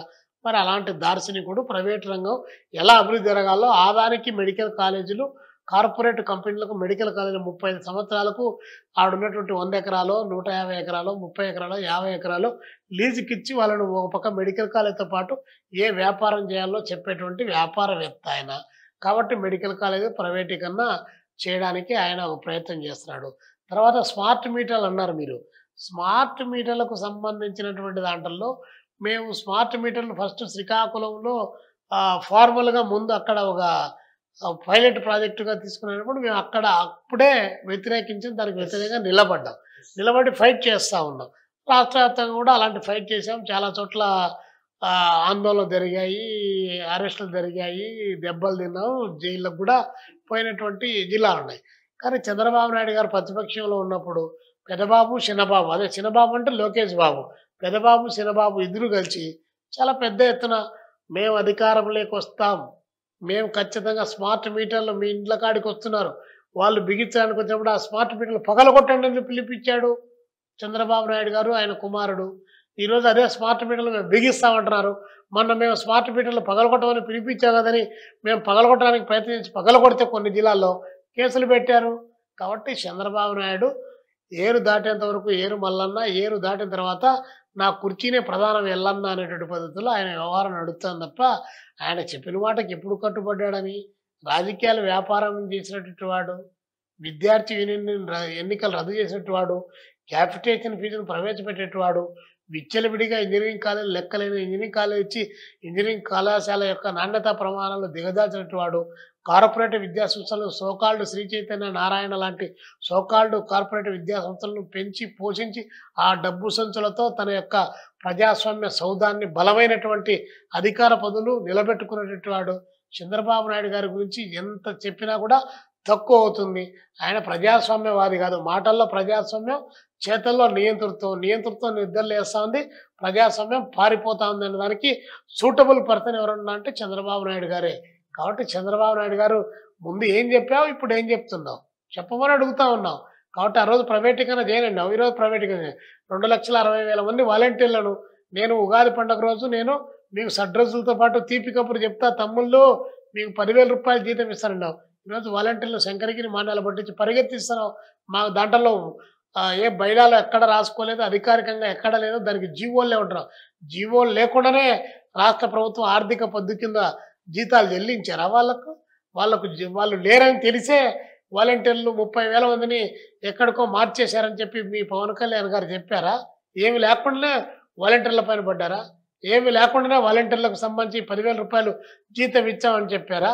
ఎందుకు ఊరికి అబద్ధాలు తప్ప వాలంటీర్లే కాదు, ఈరోజు అన్ని వర్గాల పైన అన్ని రకాల పైన ఎక్కడైనా గ్రౌండ్స్ ఉంటే ఆట ఆడే గ్రౌండ్లు ఉన్నాయి, పెద్ద పెద్ద ఉంటే కొంచెం 4 ఎకరాలు 5 ఎకరాలు స్థలాలు ఉన్నాయి. లూలు లాంటి సంస్థకు అక్కడ విశాఖపట్నంలో ఆయన మాట్లాడుతున్నాడు. ఈరోజు 99 పైసలకు ఎకరం చొప్పున TCS కంపెనీకి అప్పగించాడు. 450 కోట్లు విలువ చేసింది. ఒక సూట్ కేసు ఉర్సా కంపెనీకి 10 ఎకరాలు అక్కడ కట్టబెట్టాడు. ఈరోజు అనేక ప్రాంతాల్లో పరిశ్రమల పేరుతో వచ్చేసి నువ్వు గతంలో వ్యతిరేకించినటువంటి ఆ పరిశ్రమలనే ఈరోజు వాళ్ళు నీకు మంచి అయ్యారు, అప్పుడు సెడ్ అయ్యారు. ఈరోజు వాళ్ళకు 1000 ఎకరాలు కట్టబెడతా ఉన్నావు.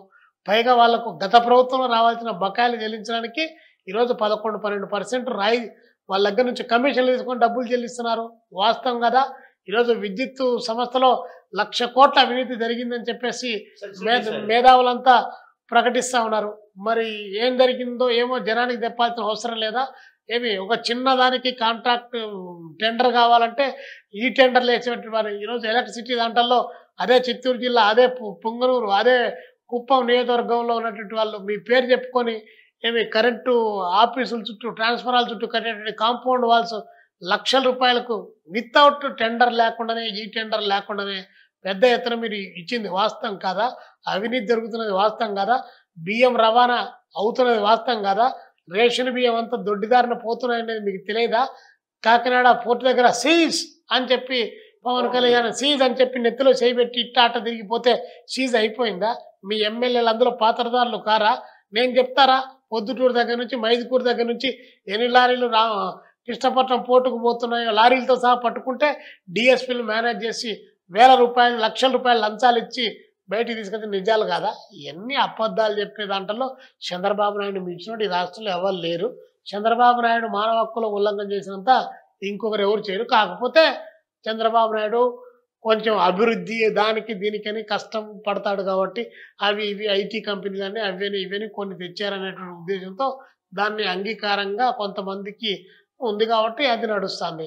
దేంటల్లో చంద్రబాబు నాయుడు గారు ఏంటి విశ్వవిద్యాలయాల వైస్ ఛాన్సలర్లు ఏ ఎండకు ఆ గొడుగు పట్టేటువంటి పచ్చి కులోన్మాదులను యూనివర్సిటీ వైస్ ఛాన్సలర్స్గా నియామకం చేపట్టలేదా?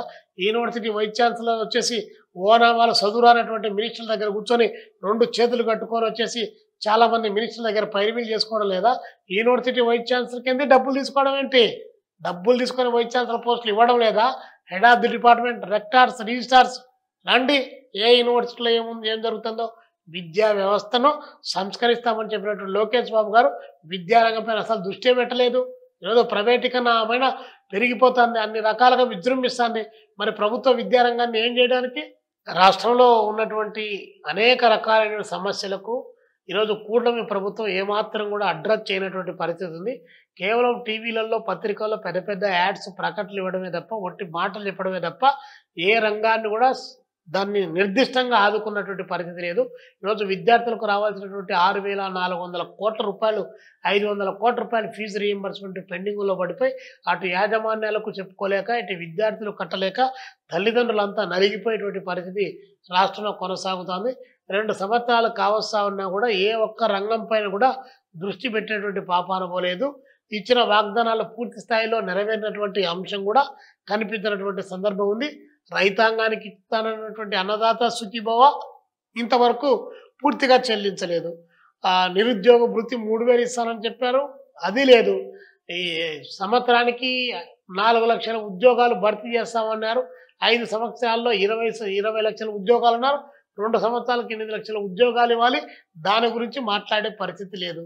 కాబట్టి ఇంకా ఈ కూటమి ప్రభుత్వం కేవలం పైనుంటి నరేంద్ర మోడీ గారు రావడం, ఇక్కడ కింద సభలు పెట్టడం, ఆయన వీళ్ళను పొగడ, వీళ్ళు ఆయన్ను పొగడ, ఒకరికొకరు పొగడం, డబ్బాలు కొట్టుకోవడమే తప్ప రాష్ట్రానికి ఒరిగింది ఏం లేదు. ఒరిగింటే steel plant వచ్చిండేది, ఒరిగింటే Ramayapatnam పూర్తయిండేది, ఒరిగింటే Visakha steel plant ప్రైవేటీకరణ కాకుండా ఆగిపోయిండేది, ఒరిగింటే అనేక రకాలైన ప్రత్యేక హోదా, ప్రత్యేక ప్యాకేజ్ వచ్చిండేది. వెనకబడ్డ రాయలసీమ, ఉత్తరాంధ్రకు ఇచ్చే 50 కోట్లు రివైజ్ అయ్యేటి. ఏ ఒక్కటి జరగలేదు కదా, ఏ ఒక్కటి సాధించలేదు కదా. వీళ్ళ భుజాలపైనే కదా. అమరావతి రాజధానికి మేము ఇంత తెచ్చాం, అంత ఎవరు తెచ్చారు? అప్పు కదా తెచ్చింది. అప్పు తీసుకురావడంలో నరేంద్ర మోడీ అవసరం ఏముంది? మా చంద్రబాబు నాయుడు గారికి అవసరమే లేదు. చంద్రబాబు నాయుడు గారు అంటేనే ప్రపంచ బ్యాంక్ అంటే చంద్రబాబు నాయుడు, ఆయనకు ఉన్నటువంటి గొప్ప పేరు అది. కాబట్టి చంద్రబాబు నాయుడుకి అప్పులు ఇప్పించాల్సిన అవసరం ఉంది. కాబట్టి ఇన్సెంటివ్స్ ఏదన్నా వచ్చి వెనకబడ్డటువంటిది ఇడిపోయిన రాష్ట్రము అప్పుల్లో ఉంది. దీనికి ఈ భారత ప్రభుత్వాన్ని వాళ్ళు అందరూ మా ప్రభుత్వం నిలబడడానికి, నేను దేశాలు తిరగడానికి, విశ్వగురువుగా నా ఎంతకు నేను ప్రకటించుకోవడానికి, నేను ఆ దైవాం సంభూతిని అమ్మ కడుపులో నుంచి రాలేదు. నన్ను దేవుడే డైరెక్ట్గా కిందికి తీసుకొని వచ్చి నన్ను గుజరాత్లో కింద పడేశాడని చెప్పేటువంటి ప్రధానమంత్రి గారికి ఏమాత్రం సోయి ఉన్నా కూడా ఆంధ్రప్రదేశ్లో ఆదుకుండేవాడు. ఒకవేళ ఆయన ఆదుకోలేదనుకో, ఇక్కడ పోయినటువంటి ప్రజలు ఓట్లు వేస్తే గెలిపించినటువంటి ఎంపీలు కనీసం అక్కడ చట్టసభలో మాట్లాడేవాళ్ళు. పోయారు పాపం, అంతా కాంట్రాక్టర్లు పోయారు, సారా కాంట్రాక్టర్లు పోయారు, అరటికాయల కాంట్రాక్టర్లు పోయారు, ఎర్రచందనం దొంగలు పోయారు, వ్యాపారవేత్తలు పోయారు. 1,000 కోట్ల రూపాయల ఆదాయాలు ఉన్నట్టు వాళ్ళు చట్టసభలకు వెళ్ళిపోయారు. వాళ్ళకు పేదవాళ్ళు, రైతాంగము, మధ్యతరగతి ప్రజానికం, ఉద్యోగులు, బుద్ధిజీవులు, వేతన జీవుల గురించి వాళ్ళు ఎందుకు మాట్లాడతారు? ఏ కాంట్రాక్ట్ ఎక్కడ రావాలి, ఎన్ని కోట్లు ఖర్చు పెట్టా, తిరిగి ఎలా రావాలనేటువంటి బాపత్తో తప్ప ప్రజల గురించి వాళ్ళు ఎప్పుడు మాట్లాడితే ఏందో మాట్లాడమని చెప్పండి. మేము అడుగుతున్నాం, ఏ అంశం పైన మాట్లాడారు? మీ నోళ్ళు ఎందుకు మూతపడ్డాయి? విశాఖ స్టీల్ ప్లాంట్ దానికి సంబంధించి ఎందుకు, కడప జిల్లా స్టీల్ ప్లాంట్కి సంబంధించి విభజన హక్కు చట్టంలో ఉన్నటువంటి దాన్ని ఎందుకు నెరవేర్చలేదు? వైబిలిటీ లేదని చెప్పినటువంటి వాడు మరి నక్కలగండి దగ్గర ఎట్ట పెడుతున్నారు? మీరు అనకాపల్లిలో స్టీల్ ప్లాంట్ ప్రైవేట్ రంగంలో, అంటే ప్రైవేట్ రంగంలో వచ్చే స్టీల్ ప్లాంట్కు అక్కడ లాభాలు వస్తాయి, ప్రభుత్వ రంగంలో ఏర్పాటు చేసిన స్టీల్ ప్లాంట్కు లాభాలు రావు. అంటే మీరు ప్రభుత్వాన్ని నడుపుతున్నారా, పీపీఎల్ నడుపుతున్నారా? రేపు రానున్న రోజుల్లో చంద్రబాబు నాయుడు గారు ప్రభుత్వాన్ని కూడా, ఇప్పుడు ప్రైవేటు మెడికల్ కాలేజీలు, ప్రైవేటు హాస్టల్స్, ప్రైవేటు యూనివర్సిటీలు, ప్రైవేటు గ్రౌండ్స్ అని ఎట్లయితే ప్రైవేటు వాటర్ అనేటువంటిది ఎట్లయితే పీపీలు పెట్టాడో, రేపు గవర్నమెంట్ను కూడా పీపీపీ అని చెప్పేసి ఆ త్రిపుల్ కింద ప్రభుత్వాన్ని కూడా ప్రైవేట్ పరం చేసినా కూడా ఆశ్చర్యపోవాల్సింది. ఒక్క మాటలో చెప్పాలంటే రాష్ట్రంలో ఈరోజు నడుస్తున్నటువంటిది ప్రైవేటు పాలన, పిఏల అధికారం తప్ప ఎమ్మెల్యేలు, ఎంపీలు, మినిస్టర్ల పాలన లేనే లేదు. పిఏల పాలన నడుస్తూ ఉంది. ఎక్కడికి పోయినా పిఏల పాలనే నడుస్తూ ఉంది తప్ప ప్రభుత్వ పాలన లేదు. పిఏల పాలన, పీపీఏల విధానాలు. ఒక చిన్న విషయం ప్రశ్నిస్తానన్నటువంటి పవన్ కళ్యాణ్ గురించి 2 విషయాలు ఏదైతే ఆవేశంగా మాట్లాడుతూ 40,000 మంది మహిళలు అదృశ్యమయ్యారనేటువంటి మాట ఆయన చెప్పారు. సో ఇప్పటి వరకు కూడా ప్రజలు అడుగుతున్నటువంటి సమాధానం కావచ్చు, ప్రతిపక్షాలు అడుగుతున్నటువంటి మాట, ఆ రోజు ప్రశ్నిస్తానన్నటువంటి పవన్ కళ్యాణ్ మహిళలపై ఇంత పెద్ద ఎత్తున దాడులు జరుగుతున్నాయి, చిన్నారుల పైన అత్యాచారాలు జరుగుతున్నాయి. ఏదైతే అదృశ్యమైనటువంటి మహిళలను ఒక్క మహిళను కూడా తీసుకురాలే. ఈ పొద్దు ఇంత పెద్ద ఎత్తున ప్రభుత్వం వ్యతిరేక విధానం ఏదైతే ప్రజా వ్యతిరేక విధానం అవలంబిస్తుంటే ఎందుకు పవన్ కళ్యాణ్ ప్రశ్నించడం లేదు? అంటే పవన్ కళ్యాణ్ ఏమైనా ప్యాకేజ్ స్టారా లేకుంటే పవర్ స్టార్ అనేది తేల్చుకోవాల్సినటువంటి అవసరం పవన్ కళ్యాణ్ పై ఉందన్నది ప్రతిపక్షాలు చెప్తున్నమాట. నేను పవన్ కళ్యాణ్ గారిని గురించి ఆయన పవర్ స్టార్ అన్నాను, ప్యాకేజ్ స్టార్ అన్నాను, కానీ ఆయన రియల్ స్టార్ కాదు, రియల్ స్టార్ అని మాత్రం చెప్పగలను నేను. ఎందుకంటే ఆయన పవర్ స్టార్ అని ఎవరో బిరుదు ఇచ్చారు, దాన్ని తీసుకున్నారు. What is this power star? కాబట్టి ఆ పవర్ స్టార్లు లేకపోతే ప్యాకేజ్ స్టార్, ప్యాకేజ్ అనేటువంటిది వాళ్ళ అంతరాత్మలకు తెలుసు. అంతరాత్మలో కుదవబెట్టే అల్ప బుద్ధులు దిద్దుకుంటే మారిపోతుందో ఈ కాలం మారిపోతుందని గజ్జల మల్లారెడ్డి గారు కాలజ్ఞానంలో చాలా గొప్పగా చెప్పారు. కాబట్టి వాళ్ళు ప్యాకేజ్ స్టార్లో, పవర్ స్టార్లో, రియల్ స్టార్లో వాళ్ళు తేల్చుకోవాల్సిన అంశం. ఇంకా రెండో అంశం, పవన్ కళ్యాణ్ గారు 30,000 మంది వాలంటీర్లు కలిసి 30,000 మంది మహిళలను ఎక్కడికో తీసుకెళ్ళి దాటిచ్చేసారన్నారు. అధికారంలో పైన మీరే ఉన్నారు, అందులో మామూలు కాదు, 79 ఇంచీల ఛాతీ ఉన్నటువంటి గొప్ప ప్రధానమంత్రి గారు, దానికి తోడు 4.5 అడుగుల ఎత్తు ఉండి నర్రూప రాక్షసుడిగా ఉండి రక్తం తాగమరిగినటువంటి అమిత్ షా గారు కేంద్ర హోంశాఖ మంత్రిగా ఉన్నారు. ఇక్కడ జూలు విదిలిస్తే కిందికి అట్లే అల్లాడిపోతుందని చెప్పేటువంటి మీరు ఉన్నారు. మీరు అంటే మా అన్న ఉన్నాడని చెప్పే లోకేష్ బాబు గారు ఉన్నారు. మీరు ఇంతమంది ఉండి 30,000 మంది ఎక్కడికి పోయారో, ఎలా పోయారో, వాళ్ళు ఏంటో, వాళ్ళు ఎవరు దాటిచ్చారో, వాళ్ళు పట్టుకొని దాటిచ్చిన లోపలేసి వాళ్ళ తాట తీమని మేము కోరుతా ఉన్నాం. ఏంది 2 సంవత్సరాలు అయితేనే కూడా ఒక్క ఆడపిల్లను కూడా పట్టకరాలే అంటే అప్పుడు అధికారం లేదు కాబట్టి ఆ మాట అన్నాడేమో గారు పవన్ కళ్యాణ్ గారు. వాస్తవ పరిస్థితి నాకు కూడా తెలియదు, బహుశా ఆయనకి ఏమన్నా తెలుసు. ఆయనకు అప్పుడు కేంద్ర ఇంటెలిజెన్సీ నిఘా వర్గాల నుంచి అందిందంట సమాచారం. మరి ఆ సమాచారం ఇప్పుడు ఆడిగిపోయిందో, మరి ఈ నిఘా ఆ నిఘా 2 నిఘాలు కలిస్తే బాగానే ఉంటుందిగా. అది ఏమి లేదు. ఇక్కడ ప్రశ్నించమనే కదా అడిగింది. పాచిపోయిన లడ్డూను ప్రశ్నించినావు, అదే పాచిపోయిన లడ్డూను ఆవగా తింటా ఉన్నాం మేము. నువ్వు తిన్నావు కాబట్టి మేము నీకు సపోర్ట్ ఇచ్చినటువంటి వాళ్ళందరూ కలిసి తినిపిస్తా ఉన్నాం. ఏం రాలేదు. మొన్న వచ్చినప్పుడేమో అప్పుడు ఎక్కడో వచ్చి గుంటూరు జిల్లాలో ఎక్కడికి వచ్చినప్పుడు ఒక చాక్లెట్ ఇచ్చిపోయాడు నువ్వు దగ్గుతున్నావని. ఈరోజు తుమ్ముతున్నావని ఏమన్నా విక్స్ ఏమన్నా ఇచ్చేయడం మాకు తెలియదు, కానీ రాష్ట్రానికి ఏమి రాలే. నువ్వేం ప్రశ్నించలే. 22 మంది గిరిజన పిల్లలు, ఆడపిల్లలు చచ్చిపోయారు గిరిజన హాస్టల్స్లో. ప్రశ్నించడం ఎందుకు? అధికారం నీదే కదా, డిప్యూటీ సీఎం కదా. చంద్రబాబు నాయుడు పక్కన మీ ఫోటో పక్కన చంద్రబాబు నాయుడు. ఆదేశాలు రాజ్యాంగానికి విరుద్ధంగా మీరు కిందికి జీవోలు పంపించి ప్రతి ఆఫీసులో మీ ఫోటోలు పెట్టుకున్నటువంటి వాళ్ళు ఇక్కడ ఏం జరుగుతుందో ప్రశ్నించరా? కాబట్టి పవన్ కళ్యాణ్ గురించి ఎంత తక్కువ మాట్లాడితే అంత మంచిది. ఆయన భగత్ సింగ్ అన్నాడు, చెగువేరా అన్నాడు. భగత్ సింగ్ కాదు ఆయన, చెగువేరా కాదు ఆయన చెంగువీర. కాబట్టి చెంగు పట్టుకొని, తెలుగుదేశం చెంగు పట్టుకొని, కొంగు పట్టుకొని ప్రయాణం చేస్తా. నేను ప్రశ్నిస్తా అంటే ఎవరు ప్రశ్నిస్తారు? ఈరోజు కాపుల్లో కూడా చాలా మందిలో పెద్ద ఎత్తున పవన్ కళ్యాణ్ కోసం పనిచేసినట్టు వాళ్ళు పాపం వాళ్ళల్లో కూడా తీవ్రమైనటువంటి ఆవేదన కొనసాగుతూ ఉంది. కాబట్టి పవన్ కళ్యాణ్ మళ్ళీ ఒకసారి ఆలోచించుకోండి. ఒక విలువలతో కూడా రాజకీయాలు చేయాలని వచ్చినటువంటి మీరు ఈరోజు విలువలు కోల్పోయేటువంటి పద్ధతుల్లో మీ ప్రయాణం కొనసాగితే భవిష్యత్తులో రాజకీయంగా నమ్మేటువంటి పరిస్థితి ప్రజలకు తక్కువైంది. ఇప్పటికే ఏమీ ప్రశ్నించలేదనే భావన బాగా పెరిగిపోతూ ఉంది. ప్రశ్నిస్తే తెలుగుదేశం పార్టీ వాళ్ళు ఏదైనా ఎలిమినేట్ చేస్తారని ఏమన్నా భయపడుతున్నాడో ఏమో మాకైతే తెలియదు, కానీ మొత్తానికైతే పవన్ కళ్యాణ్ గారు ప్రశ్నించడం లేదు. కానీ ఇంకొకటి మాత్రం చాలా బలంగా మాట్లాడుతున్నాడు, సనాతనవాదం అని చెప్పి. ఎందుకు స్వామి? ఆంధ్రప్రదేశ్ ప్రజలు అన్నదమ్ముల వలె ఐక్యంగా బతుకుతూ ఉన్నారు. బీజేపీ ఎజెండాను ఎత్తుకొని సనాతనవాదం అని చెప్పి నువ్వు సనాతనవాదివి కాదు, వాస్తవంగా నువ్వు సనాతనవాదివి కాదు, నువ్వు అంతో ఇంతో నీకు కొంత ప్రోగ్రెస్ ఐడియాలజీ ఉందని చెప్పి జనం గతంలో కూడా నమ్మారు. మేము కూడా ఎక్కడో చోట కొంతలో కొంత విశ్వసిస్తున్నాం.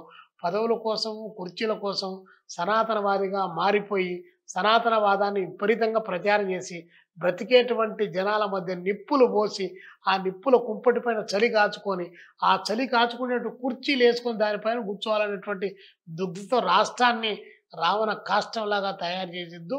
ఏమి సనాతనవాదాన్ని చెప్పేటువంటి నైతికమైనటువంటి ఆలోచన కానీ నైతిక పద్ధతుల్లో కానీ మీకు ఏమాత్రం కూడా 0.1% కూడా రైట్ లేదన్నటువంటిది ఇంతకంటే లోతుల్లోకి పోవడానికి ఆస్కారం లేదు. ఎందుకంటే డిప్యూటీ సీఎం ఆయన పట్ల ఇంకా ఎంతో కొంత గౌరవం ఉంది కాబట్టి ఇంతకంటే లోతుల్లోకి పోవాల్సినటువంటి అవసరం లేదు. కానీ మీరు ఒక స్థాయిలో ఉన్నటువంటి ఒక వ్యక్తిగా ఒక రాజకీయ పార్టీ అధినేతగా కులాల మధ్య మతాల మధ్య చిచ్చు పెట్టకుండా జాగ్రత్తగా అన్ని కులాలను అన్ని మతాలను జాతులను కలిపేటువంటి ఒక మంచి పాత్ర పోషిస్తే రాష్ట్రం కూడా బాగుంటుంది, ప్రజలు కూడా బాగుంటుంది. వాళ్ళ కష్టం ఏదో వాళ్ళు పడి బతుకుతూ ఉన్నారు. వాళ్ళ కష్టాన్ని కూడా విచ్ఛిన్నం చేయడానికి కావాల్సినటువంటి పద్ధతుల్లో ఎందుకు ఇలా తయారైన పవన్ కళ్యాణ్ అని చెప్పి మేమే బాధపడిపోతున్నాం. పవన్ కళ్యాణ్ కూడా ఈ స్థితికి పోయాడు, చంద్రబాబు నాయుడు ఇట్లా మార్చాడేమో అని మేము అనుకుంటాం. బీజేపీ వదిలినటువంటి బాణం ఇది, సనాతనవాదం. జగనన్న వదిలిన బాణం అనింది. ఏమో షర్మిల గారు ఎవరు వదిలిన బాణం ఆమెకే తెలియాలి. కానీ పవన్ కళ్యాణ్ గారు అయితే మాత్రం బీజేపీ వదిలినట్టు బాణం ఇక్కడ బీజేపీ వదిలింది, ఆయన దీన్ని ఎత్తుకొని తిరుగుతున్నాడు. కానీ ఈ రాష్ట్రంలో అలాంటి పరిస్థితులు ఉండవనేటువంటిది వాస్తవాన్ని గమనించమని చెప్పి పవన్ కళ్యాణ్ గారికి హితవు చెప్తుంది. ఇంకో చిన్న విషయం మిమ్మల్ని ఇక్కడ అడగదలుచుకున్నాను. సాధారణంగా కమ్యూనిస్టు పార్టీలో లాబింగ్లు ఉండవు, కానీ మీ పదవి విషయంలో కొంత లాబింగ్ జరిగిందనేది ఒక ప్రచారం. ఏది నేను పదవి పొందడానికి లాబింగ్ జరిగిందనా? మీ పదవి రాకుండా ఉండడానికి కొంత లాబింగ్ జరిగింది, ఇది వాస్తవమా కాదా? ఏదైతే రాష్ట్ర మహాసభ జరిగినప్పుడు మీ పేరే ప్రధానంగా చర్చకు వచ్చింది, మీ పేరే ప్రకటించాల్సింది పోయి ఇన్ని రోజులుగా ఆలస్యం జరగడం, ఇది కొంత లాబింగ్ జరిగింది అనేది కొంత. కమ్యూనిస్టు పార్టీలో లాబింగ్లు జరిపేంత పరిస్థితి కానీ లాబింగ్ జరపాల్సినటువంటి ఇది కానీ ఎవరికి ఉండదు, ఉండాల్సినటువంటి అవసరం లేదు. ఒకటి, మేము తీసుకుంటున్నటువంటి పదవులు అని చెప్పేసి సమాజంలో మిగతా వాళ్ళు అనుకుంటారు. మేము తీసుకునే బాధ్యతలు, ఆ బాధ్యతలు మోసేటువంటి పరిస్థితి ఎవరికి ఉంటుందో వాళ్ళకు. సహజంగా భిన్నాభిప్రాయాలు వచ్చిన సందర్భంలో రకరకాల పద్ధతుల్లో ఎక్కువ ఉన్నటువంటి పార్టీ కామ్రేడ్స్ అంతా కూడా ఉంటారు కాబట్టి వాళ్ళ అభిప్రాయాలను వాళ్ళు చెప్పడానికి ప్రయత్నం చేస్తారు. ఆ ప్రయత్నంలో భాగంగా కొంత ఆర్గనైజేషన్లో ఆంతరంగంగా కొంత వెసులుబాటు, సీనియారిటీ, దానికి సంబంధించినటువంటి అనుభవము అన్నీ కూడా పనిచేస్తాయి. అలాంటి సందర్భంలో చర్చ వచ్చిన మాట వాస్తవమే తప్ప అది ఏదో మా పార్టీలో ఆంతరంగంగా లాబింగ్ జరిపి నాకు పదవి రాకుండా అడ్డుపడ్డము లేదా ఇంకోటి కాదు. అప్పటికే చాలా ఆలస్యమైంది. చర్చలు మీద చర్చలు జరుగుతూ ఉన్నాయి. మహాసభ ఓన్లీ 3 రోజులంటే సురవరం సుధాకర్ రెడ్డి గారు మరణించడము, దాని తర్వాత దాంట్లోంచి కోలుకోవడానికి మధ్యాహ్నం దాకా సమయం పట్టడము, 2 days మాత్రమే మహాసభ జరిగితే అట్లా ఆలస్యమైనటువంటి మాట వాస్తవం. నూతన కౌన్సిల్ కార్యవర్గాన్ని ఎన్నుకున్న తర్వాత నాయకత్వాన్ని ఎన్నిక చేసిన సందర్భంలో అది ఒక చర్చకు, అంటే ఒక ప్రజాస్వామిక పద్ధతిలో చర్చకు ఒక ఆస్కారం కలిగే పద్ధతిలో ఉంది. ఆ చర్చ ఇప్పుడు ఈ సందర్భంలో అది ఎండు కాదేమో అనేటువంటి పద్ధతిలో నాయకత్వం ఒక ఆలోచనకు వచ్చి జాతీయ నాయకత్వం, రాష్ట్ర నాయకత్వం, సరే మనం రాష్ట్ర మహాసభలు అయిపోయి జాతీయ మహాసభలు కూడా ఉన్నాయి కాబట్టి జాతీయ మహాసభలు అనంతరం కూర్చొని మాట్లాడుకొని అప్పుడు పురుసత్తుగా మీటింగ్ చేసుకొని చర్చించుకొని అప్పుడు ఎన్నుకుందాం అనేటువంటి పద్ధతిలో ఎన్నుకున్నాం తప్ప దానికి సంబంధించి పైరవీలు జరగడము లేదా లాబింగ్ జరపడం అనేటువంటిది అది అవాస్తవం. అది ఎవరు చేసే పరిస్థితి కాదు. పదవి రాకుండా ఎక్కడ లాబింగ్ జరగలేదు. ఈశ్వరయ్యకు పదవి రాకుండా లాబింగ్ జరపలే, ఈశ్వరయ్య వేరే వాళ్ళకు పదవి లేకుండా చేయడానికి లాబింగ్ జరపలేదు. ప్రజాస్వామ్యం. రెండో మాట నేను ఏకీభవించాను, మొదటి మాట ఏకీభవిస్తున్నాను. ఎందుకంటే ఆ రోజే ప్రకటించాల్సినటువంటి పరిస్థితి ఉంది కాబట్టి, కానీ ఆ రోజు ప్రకటించకుండా చాలా అంటే టైం తీసుకున్నారు. ఎందుకు అంటే ఖమ్మం లాబింగ్ అన్న పనిచేసింది ఇక్కడ. ఇందులో చాలామంది చాలా టీవీల వాళ్ళు, ఈ వెబ్ మీడియా వాళ్ళందరూ కూడా చాలా పద్ధతిలో కమ్మ కమ్మ కమ్మ అనేటువంటి పద్ధతిలో మాట్లాడుతున్నారు. అందులో కమ్యూనిస్ట్ పార్టీలో కమ్మ సామాజిక వర్గం అనేటువంటిది ఏదైతే ఉందో అది చాలా పెద్ద ఎత్తున త్యాగాలు చేసినటువంటిది. ఆస్తులు సర్వస్వం పార్టీ కోసం త్యాగాలు చేసినటువంటి కుటుంబాలు. కమ్మడి చంద్ర రాజేశ్వరరావు గారి దగ్గర నుంచి, వేములపల్లి శ్రీకృష్ణ దగ్గర నుంచి, పులుపుల వెంకట శివయ్య గారి దగ్గర నుంచి, ఒల్లూరు గంగాధరరావు గారి దగ్గర నుంచి చాలామంది చాలా ప్రముఖులుగా ఉన్నటువంటి వాళ్ళు జీవితాలు సర్వస్వం త్యాగం చేసే వాళ్ళు ఉన్నారు తప్ప ఇందులో కమ్మ లాబింగ్, నాన్ కమ్మ లాబింగ్ లేదా ఇంకోటి కుల ప్రస్తావన అనే దాంట్లో అసలు ఆస్కారమే లేదు. రెండో అంశం అత్యంత నిజాయితీగా చెప్పాలంటే, నేను కాదు ఫలానా ఉండాలని చెప్పినట్టు వాళ్ళు నాకు సంబంధించిన సామాజిక వర్గ వాళ్ళు కూడా నేను కాదని చెప్పేసి భిన్నమైనటువంటి ప్రతిపాదన చేసే వాళ్ళు ఉన్నారు. ఆ వైపు నుంచి ఇది కాదు ఇట్లా ఉంటే బాగుంటుంది అనేది చెప్పినటువంటి వాళ్ళు కూడా భిన్నాభిప్రాయాలు అనేటువంటివి ఖచ్చితంగా కమ్యూనిస్టు పార్టీలో చర్చల ద్వారానే పరిష్కారం అయితే. భిన్నాభిప్రాయాలు కంపల్సరీ ఉంటాయి, ఉండి తీరాలి. అది ఉండకపోతే అది కమ్యూనిస్ట్ పార్టీనే కాదు. Local to global news at your finger tips. మీ చేతిలో ఒక ఆయుధం. డౌన్లోడ్ రా TV app. Media legend Ravi Prakash is back.